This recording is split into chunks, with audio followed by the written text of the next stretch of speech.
ঘুরতে কার না ভালো লাগে বন্ধুরা।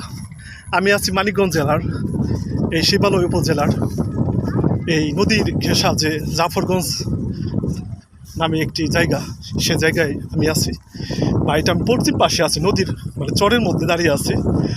অবশ্য সুন্দর একটি পরিবেশ, সবুজে ঘেরা মানে একটা মরুর মাঝে এখানে সবুজ গাছপালা লতাপাতা। এখানে আমি যতটুকু জানি এগুলো কালো জিরা বা এগুলো এরকমই বলে কি জানি আর কি। এরকম ফসল ফলিয়েছে কৃষক যারা আছেন। এই পাশে দেখতে পাচ্ছেন যে একটি গুচ্ছ গ্রাম, বা অনেকে সরকারি লিস্ট নিয়ে অনেক সময় এরকম স্থাপনা গড়ে থাকে। তো খুবই ভালো লাগতেছে এই পরিবেশটিতে আসতে পেরে।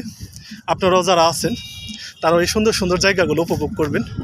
ঘুরতে সবারই ভালো লাগে, কিন্তু ঘুরলে মনটা ভালো থাকবে, আপনাকে নতুন করে তৈরি করতে পারবেন মনের দিক থেকে।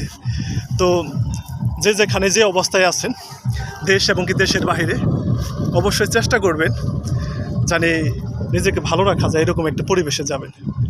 অন্য সময় অন্য বিষয়ে কথা হবে। ভালো থাকবেন সে পর্যন্ত। আল্লাহ হাফিজ, আসসালামু আলাইকুম।